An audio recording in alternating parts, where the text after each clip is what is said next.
Good morning. Welcome to the Windsor Star News Cafe. I'm Don McArthur here with Dylan Kristy and our special guest, Howard Weeks. He's running in Windsor's Ward 4. Welcome. Thank you. Thank you for having me. Of course, thanks for coming on. Great.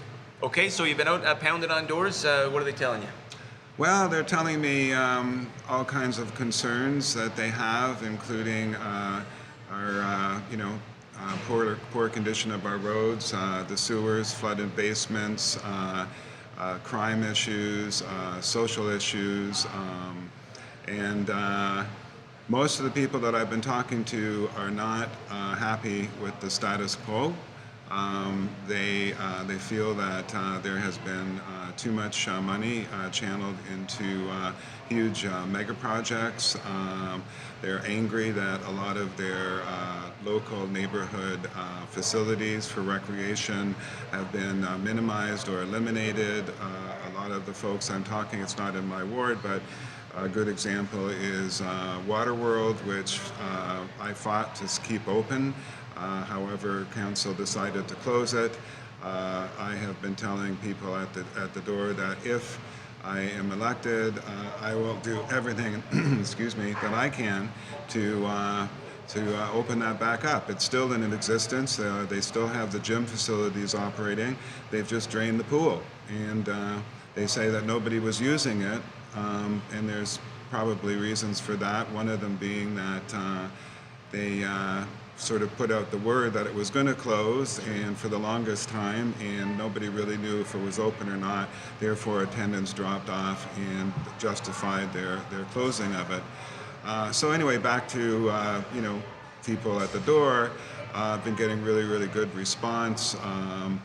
Crime issues, people are getting really tired of having smash and grabs. And one gentleman the other day was telling me that he came out in the morning and he saw that his license plates were stolen from his truck, and that kind of thing. And what I've been saying is if we stimulate Windsor's economy, diversify it, get new business in, and hopefully that would be green industry, clean energy type industries like solar power, like wind power, these kinds of things, and get more jobs, then that would put money in people's pockets, so they would be less likely to resort to things that are not good, like crime and things like that, and a number of ways that we can deal with the crime situation, and that's one of them. How about police? A lot of people talk about police foot patrols, maybe in Walkerville, that sort of thing. Well, I would like to see that. I would like to see the police interacting more with the community, getting to know the community, getting to know the citizens, getting to know who belongs, who doesn't belong, not only on foot, but also on bicycle. That's a really good way for them to patrol the laneways. In Ward 4, we have a lot of alleys that I have never seen any police presence. I have an alley in the back of my house, and it's just a wasteland, and so obviously people who are interested in doing a little crime, it's very easy for them to access homes, backyards, garages. As a matter of fact, my neighbor had for some reason somebody decided to take his solar blanket that goes on his pool. Why they did that, I have no idea, but that's the kind of thing that really irritates the voters. Another reason I think there's so much crime is because if kids want to access the programs that the city has to offer, they have to pay. They have to pay like $40 for soccer lessons or basketball. They have to pay to go swimming. Underprivileged families, and by the way, there's 18.3% of the population of Windsor that is living below the poverty line. These families cannot afford to send their kids, even if they do access the subsidies that are offered, to swimming lessons and all these recreational facilities that are really what I call character building and learning. And so what happens, obviously, if the kids can't do that, they're going to, first of all, be unhappy, going to be a little bit angry, and they're going to have a lot of time on their hands. We know what that leads to. Before you know it, you're hearing more and more break-ins, 7-Eleven robberies, smash and grabs. I don't think that people get into crime because they want to. I don't think they're born that way. I think that the circumstances that happen to them and the lack of resources. Bottom line, if you're hungry, if you have a family that is not getting enough food, you sometimes have to resort to things not because you're a bad person. I don't believe anybody is a bad person. I don't believe in bad guys. I believe in looking after each other and trying to help everybody enjoy as much as they can this great city, Windsor, and access all of the facilities that our tax money pays for. That's the kind of thing that made me want to run for city council. Am I talking too much? No, well, that's excellent. Let's get a word in here. Yeah, you may not think you may not think they're bad guys, but I'm sure. Okay. But I'm sure the competing candidates in Ward 4, they're not bad people, but I'm sure you'd like to win there. It's a very close race. There's some very talented individuals vying for a council seat. How has that changed the campaign for you? Have you kind of had to adjust tactics? Try to sell yourself a little more at the door? How has that been going? I can only do as much as I can. I can only be as good as I can be and effective as I can be. And I'm trying to put the message across from my perspective that if you are happy with the status quo, with the way things are in Windsor, with the conditions of the roads and the sewers, with the fact that there's $1 billion worth of infrastructure in this city that is lacking and in very bad shape and need of repair and ready to crumble. If you're happy with that, all these kinds of things, then you should vote for somebody else. If you're not happy with the status quo, then maybe you should look at myself, because I have been attending and addressing City Council now for the past year, and it's like going down the rabbit's hole. The more you find, the more you investigate, the more reason I feel that we need change. And we need to stop the secrecy. We need to open the books. We need to get transparency in so many different ways. There's just too much insider things going on.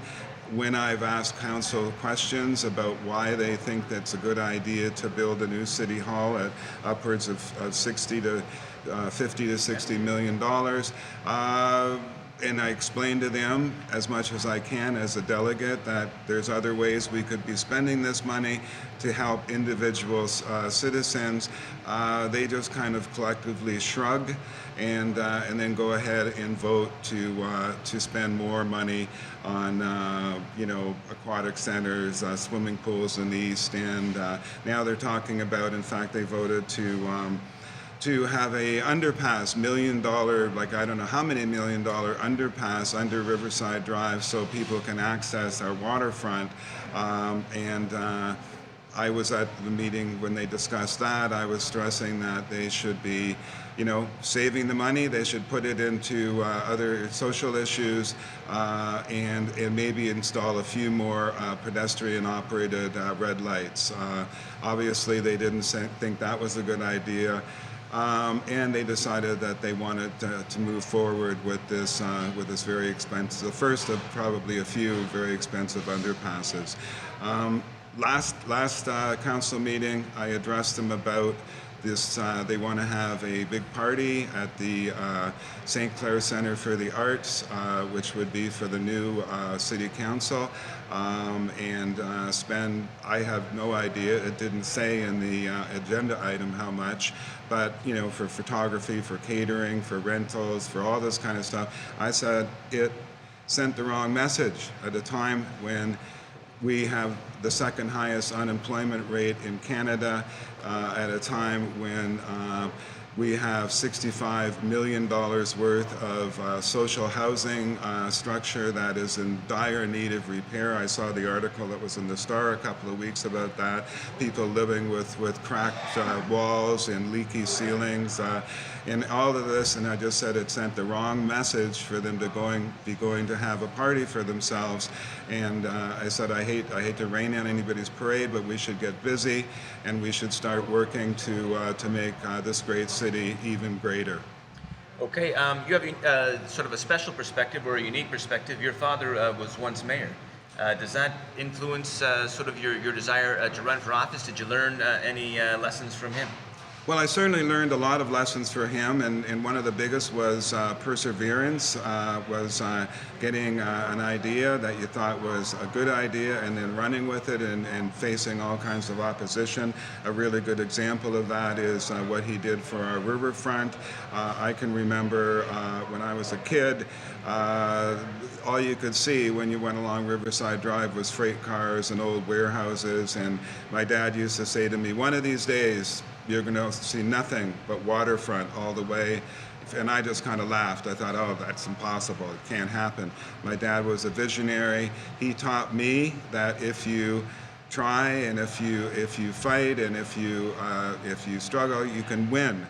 And he did it over many, many years, gradually getting the city to buy up the riverfront property from CN.